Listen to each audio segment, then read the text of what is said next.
আসসালামু আলাইকুম। সম্মানিত নতুন ভোটারগণ, আপনাদের প্রতি প্রবাসীদের একটাই দাবি, আপনারা প্রার্থী বাছাই করতে ভুল করবেন না।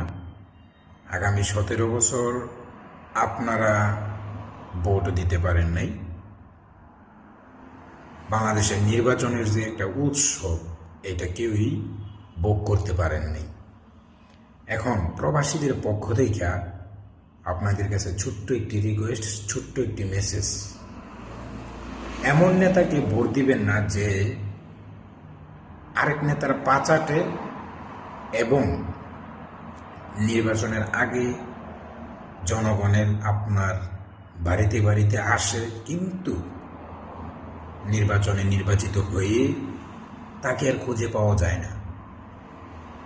খুঁজে পেতে চাইলে তার যারা চামচা আছে তাদেরকে টোকায় টোকায় বিস্তায় বার করে তারপরে নেতার কাছে যাওয়া লাগে, এবং বিভিন্ন সময় সরকারি সুযোগ সুবিধা পাইতে সামান্য একটা জন্ম নিবন্ধন অথবা মৃত্যু সার্টিফিকেট এগুলা সংগ্রহ করতে গেলে পরিষদে, উপজেলায়, সিটি কর্পোরেশনে আপনার টাকা খাওয়ায়া সামান্য একটা জন্ম নিবন্ধনের ফি, সরকারি ফি 50 টাকা, সেই জায়গায় 2000 টাকা দিয়েও একটা জন্ম নিবন্ধনের কার্ড বানানো যায় না।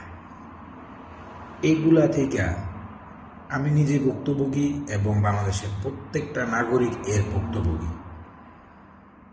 আমার কথা হয়েছে গিয়া ভাই, বাংলাদেশের এমপি প্রার্থীর যতটুকু অধিকার আছে বাংলাদেশে, একজন শ্রমিকের ততটুকু অধিকার আছে। এজন্য আমি বলি,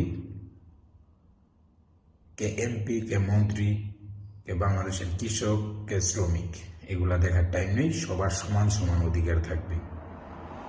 কারণ মৃত্যুর পরে কবর, ধনী লোকের ব্যতিক্রম কোনো কিছু নাই, সবারই কবরে যাইতে হবে।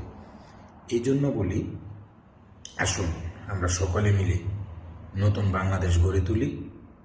চাঁদাবাজ, স্বৈরাচার এবং মাদক কারবারিদেরকে সংসদে পাঠাবেন না, তাহলে আপনার সন্তান মাদকায় আসক্ত হবে, বড় ভাইয়ের শেল্টারে চলাফেরা করবে এবং চাঁদাবাজি, দুর্নীতি এগুলা করবে।